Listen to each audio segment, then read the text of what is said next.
Yo, what's up sa lahat ng aking mga kababayan sa buong mundo at saka sa lahat po ng mga nasa Pilipinas. Ako po si Mr. Rio.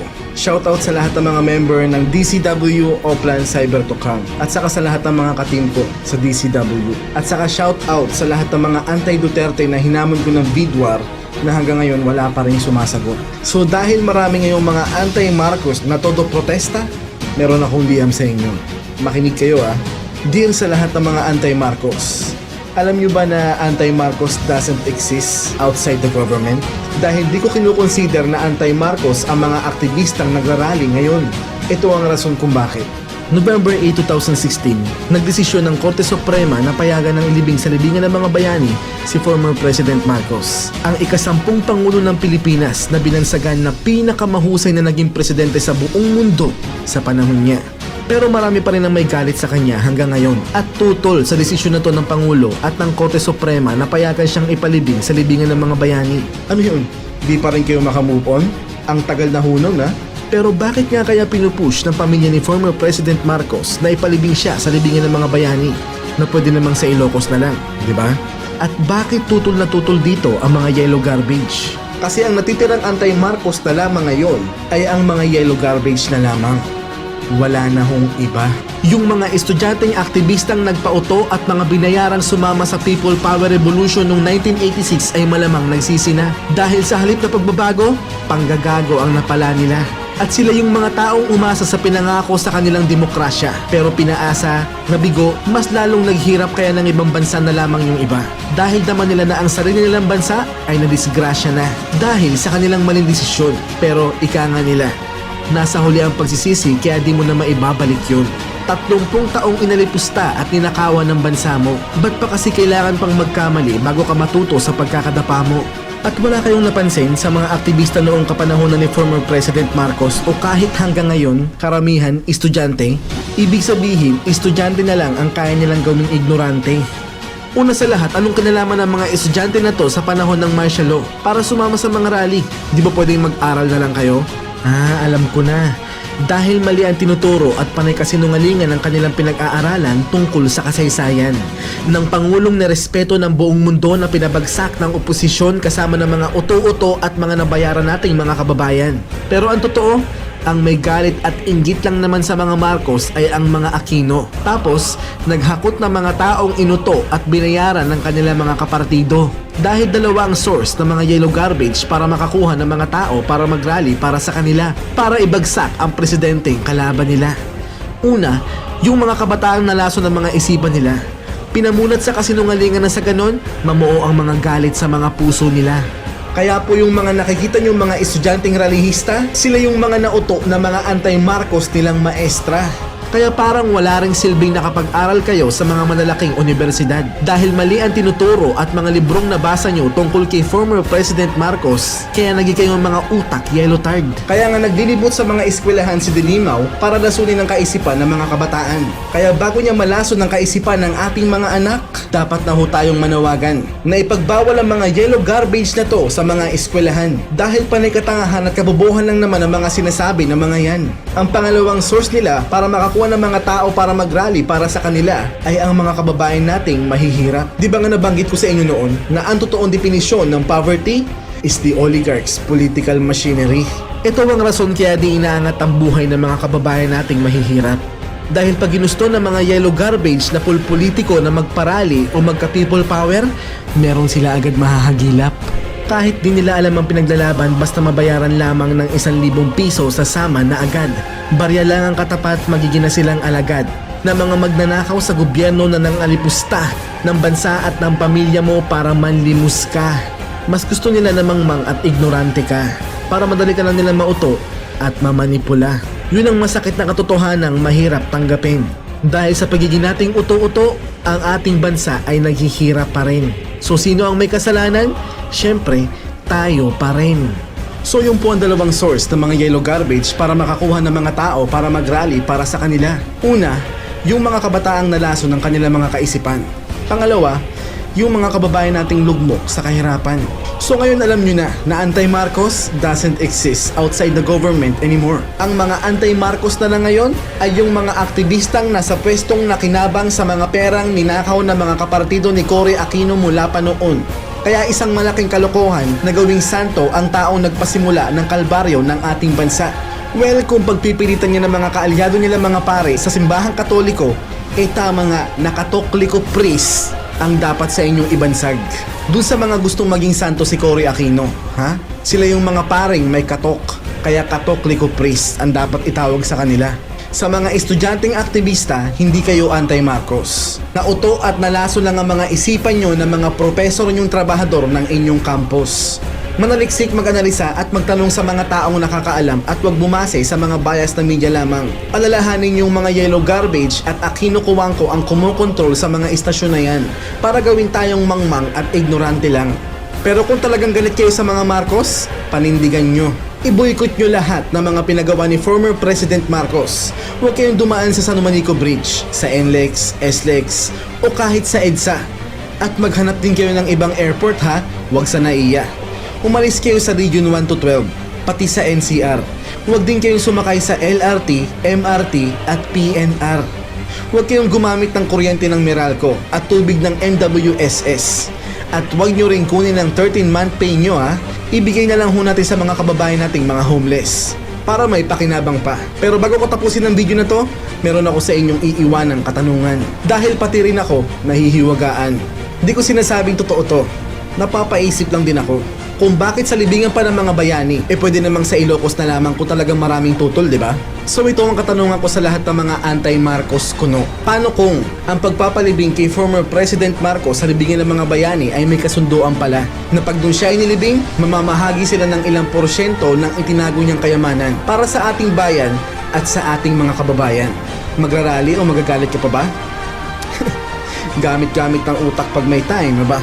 At siguro, yun din ang rason kaya tutol dito ang mga Aquino dahil pag nangyari yun, babango ulit ang mga Marcos sa mga Filipino. At malay nyo, yun yung Elgathen wealth na gustong nakawin ng mga Aquino. At kung sasabihin ng mga anti-Marcos na huwag akong magsalita dahil wala naman akong alam sa mga naranasan ng mga nabiktima ng martial law, simple lang ho ang isasagot ko. Kung nabubuhay ako sa panahon na yon, hindi ko pipiliing maging biktima ng martial law. Simple lang ang rason. Dahil law-abiding citizen ho ako. Kaya shout out sa lahat ng mga Marcos supporter. Be proud to be a law-abiding citizen. So, ako po si Mr. Rio. Peace.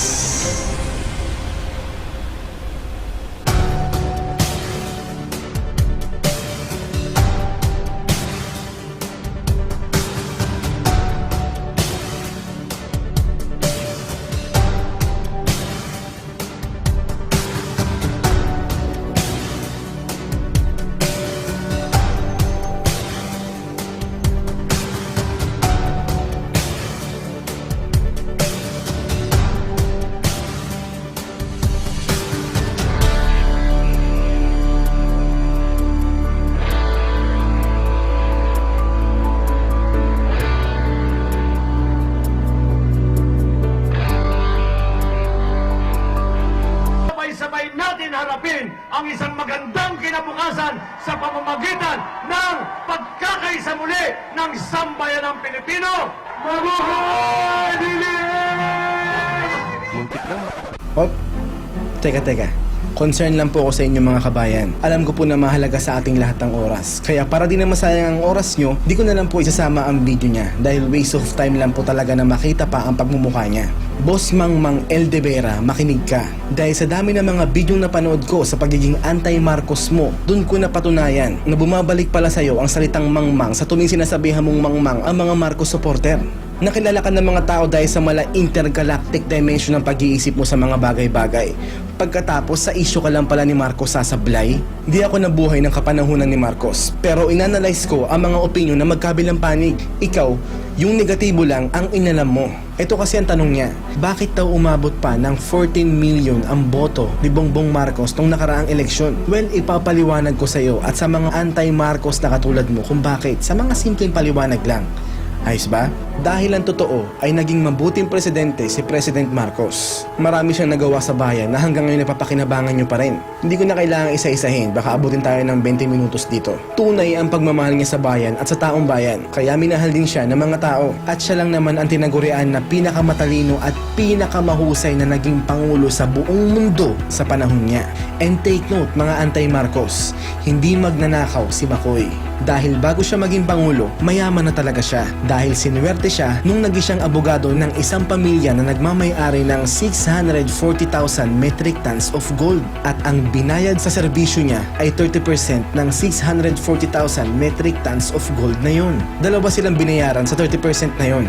Pero nung namatay yung kasama niya, sa kanya rin napunta ang kabuuan ng 30% na yun na nagkakahalaga ng 192,000 metric tons of gold. So sa madaling salita, ang ill-gotten wealth ni former President Ferdinand Marcos na tinutukoy ng mga bumabatiko sa pamilya nila ngayon ay nanggaling dito, na bagay na hindi binulgar ni Marcos nung kapanahunan niya. Siyempre ikaw, sobrang yaman mo. Ipagsisigawan mo ba? Sobrang yabang mo naman kung gagawin mo yun. Siyempre, secret lang. Siguro dahil sa dami ng mga nagsasabi na magnanakaw si President Marcos, may nabad trip na nakakaalam ng kwento ng yaman niya na nag-leak ng informasyon na to. Ngayon yun ang nalaman nyo, no? Malamang hindi yung tinuro sa inyo ng mga professor nyo. So ikaw, oo ikaw, kunwari meron kang 192,000 metric tons of gold, magnanakaw ka pa ba sa kaban ng bayan? Kunwari ikaw si President Marcos? Siyempre hindi na, siyempre ang yaman mo na eh. So ngayon, isipin yung mabuti kung nag-e-exist ba ang napakalaking amount na sinasabi nilang inutang kuno ni former President Marcos noon. At ang rason kung bakit nabuo ang mga kilusan laban kay dating Pangulong Marcos ay dahil sa paninira ng oposisyon na itinuturing na black propaganda sa panahon natin ngayon gamit ang telebisyon, radyo at pahayagan na lumikha ng napakalaking pinsala sa pamumuno ni Marcos dahil nalason ng isipan ng mga tao. So dahil sa mga sabi-sabi at mga paninirang ito, dumami ng dumami ang mga taong lumaban sa pamahalaan noon na naging sanhi ng kilos protesta laban sa kanyang administrasyon. Kaya napilitan si Marcos na magdeklara ng martial law para protektahan ang gobyerno. Gets mo? Kinontrol na ni Makoy ang mga nakikita ng mga tao sa mga telebisyon, ang mga naririnig nila sa mga radyo at ang mga nababasa nila sa pahayagan nang dineklara niya na ang martial law. Sa madaling salita, kung nabubuhay si El de Vera na mga panahon na to, isa siya sa mga mangmang at mga uto-uto na nagpaniwala sa mga black propagandang ibinato kay Marcos. Aktivista noon, anti-Marcos ang tawag natin sa kanila ngayon. So dahil marami ang mga mangmang at mga uto-uto nung panahon, maraming sumama sa mga kilos protesta at nilalabanan nila ang mga otoridad. Sila yung mga matitigas ang ulo at mga palasuway sa batas. Alam mo ba kung kanino ko nalaman yung simple logic na yon? Siyempre kanino pa, edi sa barkada mong si Tatang na matigas ang ulo nung panahon ng martial law. Early part ng martial law, may disiplina ka mo. Meron talaga. May promise. May promise. Ano kasi, looks random. yung mga nagpapadisiplina, yung mga takot, yung mga duwag. Tama ba namang sabihin duwag ang mga taong nagpapadisiplina nung araw? Tatang mawalang galang na ho, law-abiding citizen ho ang tawag doon. Ha? So kung matigas ang ulo nyo, ano mangyayari sa inyo? Siyempre, makukulong at matutorture talaga kayo. For example ngayon, ang mga Duterte supporters susunod sa mga ipapanukalang batas ni President Duterte. E anong mangyayari pagka sinuway ng mga anti-Duterte ang mga batas na yon? Siyempre, makukulong sila. Pero kung susunod sila sa batas, siyempre, safe sila. Ganun lang kasimple yun. Wala akong pake sa mga nakaraang administrasyon dahil aware ako na walang pakialam sa atin ng nakaraang administrasyon. I am not against them. Wala lang talaga akong pakialam sa kanila. Pero sumusunod ako sa batas. Kaya never pa ako nakulong sa buong buhay ko. Alam ko na maraming taong katulad ko. So kung anti-Duterte ka, ganun na lang sana ang gawin nyo. Dahil naging masalimuot ang martial law sa mga anti-Marcos na katulad ni Tatang. At naging maganda naman sa mga tao na sumusunod sa batas ng panahon na yun. Saka ang katotohanang naging mabuting presidente si President Marcos ay nag-e-exist na lamang sa mga puso at memorya ng mga taong sumusunod sa batas noon. At ang mga taong nagsasabi ngayon na mabuting presidente si President Marcos ay ang mga anak ng mga law-abiding citizen noong araw. At ang mga taong nagsasabi na masamang presidente si Marcos, yun yung mga tao o anak ng mga taong hindi sumusunod sa batas noon. Gets nyo naman siguro ibig ko sabihin, di ba? At kung may mga taong pinag-aralan ang buhay ni Marcos na binasa nila sa mga pahina ng mga libro, panay anti-Marcos ang mga nagsulat ng mga librong binasa nila. Ang aklat ng katotohanan naging mabuting presidente si President Marcos ay malamang noong panawala. Pero kung nabuhay ako ng panahon na yon at naging saksi ako sa kanyang mga nagawa, malamang ako nagsulat ng libro na yon. Kaso wala eh. Hindi pa ako buhay ng mga panahon na yun. So hindi niya nag-i-exist ang libro na magpapatunay na naging mabuting pangulo siya ng ating bansa dahil malamang noong pa nila yung sinira para malaso ng utak ng mga bagong henerasyon tungkol kay Marcos. Gaya ng ginagawa nyo ngayon, yung video na ginawa ni Boss El De Vera, dahan-dahan yung iniiba ang kwento ng totoong pangyayari ng pagkapanalo ni President Duterte noong nakaraang eleksyon. Hindi ako sumasang-ayon sa mga sinabi mo na ginusto talaga ni President Duterte na tumakbo siya sa pagkapangulo at hiningi niya ang boto ng taong bayan. Dahil di mo nabanggit ang senaryo na ang taong bayan ang nagmakaawa sa kanya para tumakbo siya sa pagkapangulo. At sa mga fans niya na hinahanapan ang bidyong ginawa niya na magandang anggulo, anggulo nyo. Parang sinabi nyo na ang sagot sa 1 plus 1 ay pwedeng maging 3, 4, 5, 6, 7, 8, 9, 10. Ganun kayo. Okay lang gumawa ng constructive criticism kung tama ang mga pinagsasabi niya. Ikaso nga ho, merong mali. At saka nasa bansang malaya kayo. At taga-bansang malaya din ako. Kaya may karapatan din ako mag-react sa bidyong ginawa niya. Ang pagkakaiba ko nga lang sa mga Duterte supporters na nag-beast mode sa bidyong ginawa ni Boss El De Vera ay nakakagawa ako ng mga video. Paano kung lahat ng mga supporter ni President Duterte ay gumagawa ng mga video? Di 16 million videos ang titira sa idol nyo. Di ang dami nyong mumurahin nun gamit ang mga Facebook fake accounts nyo. Nakakapagod yun. At may mga nagsabi naman na kaya niya nagawa yun dahil nagtatampo siya dahil Tulfo Brothers lang ang pinansin ng mga Duterte supporters. Kaya siya gumawa ng video para magpapansin. Well, mission accomplished na boss. Congratulations. Napansin ka na nila. So sa mga nagmurang fans ni Boss El De Vera, naiintindihan ko kayo na hindi nyo kami naiintindihan. So ika nga ni Supot, nung artistang hambog, shut up na lang. At sa mga nagsasabi sa akin di ako nagre-research o nag-google sa mga pinagkasabi ko, wake up mga boss. Ang Diyos ang nagpagawa sa mga bagay na yan sa mga instrumento niya para maging reference ng taong pinili niya para sabihin sa inyo ang katotohanan. So sa madaling salita, ang reference ng taong pinili ng Diyos para sabihin sa inyong lahat ng katotohanan ay nanggaling sa Diyos Ama na mas nakakaalam sa katotohanang mas totoo pa sa katotohanang na nalaman nyo. At never sinabi ng taong pinili ng Diyos para sabihin sa inyo ang mga pinapasabi niya na siya ay isang propeta. Because for him, being a prophet is next to holiness. And he is not holy. He is just a man, a sinner, like you. So habang buhay niyang sasabihin sa inyong lahat na siya ay isang instrumento lamang ng Diyos. Tawagin niyo akong baliw, siraulo, wala akong pake. God said, ganun lang daw talaga mag-react ang mga taong hindi nag-e-exist ang Diyos sa mga puso nila. So yung sinabi ko na bayani si Marcos, Diyos ang nagpapasabi sa inyo nun. Dahil yun ang katotohanan. Kaya deserve niyang ilibing sa libingan ng mga bayani. So para sa mga anti-Duterte, anti-Marcos at mga anti-radical change, simpleng mensahe lang ang ibibigay ko sa inyo. Naway sa pamamagitan ng mga salitang binigay sa akin ng Diyos Ama, maliwanagan at madunasan ng mga kamangmangan nyo. Ako po si Mr. Rio. Peace.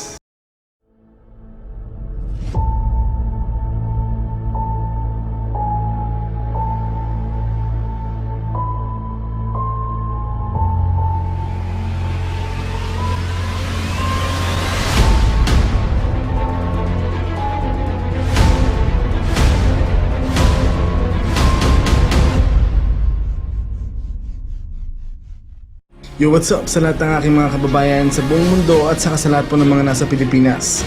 Ako po si Mr. Rio. Shoutout sa lahat ng mga member ng DCW Oplan Cyber Tukang at saka sa lahat ng mga ka-team ko sa DCW. At saka shoutout sa lahat ng mga anti-Duterte na hinamon ko ng bidwar na hanggang ngayon wala pa rin sumasagot. So dahil marami ngayong mga anti-Marcos na todo protesta, meron akong DM sa inyo. Makinig kayo Dear sa lahat ng mga anti-Marcos. Alam nyo ba na anti-Marcos doesn't exist outside the government? Dahil di ko kinukonsider na anti-Marcos ang mga aktivistang nagrarally ngayon. Ito ang rason kung bakit. November 8, 2016, nagdesisyon ng Korte Suprema na payagan ng ilibing sa libingan ng mga bayani si former President Marcos, ang ika-10 Pangulo ng Pilipinas na binansagan na pinakamahusay na naging presidente sa buong mundo sa panahon niya. Pero marami pa rin ang may galit sa kanya hanggang ngayon at tutol sa desisyon na to ng Pangulo at ng Korte Suprema na payagan siyang ipalibing sa libingan ng mga bayani. Ano yun? Di pa rin kayo makamove on? Ang tagal na hunong na? Pero bakit nga kaya pinupush ng pamilya ni former President Marcos na ipalibing siya sa libingan ng mga bayani na pwede namang sa Ilocos na lang, di ba?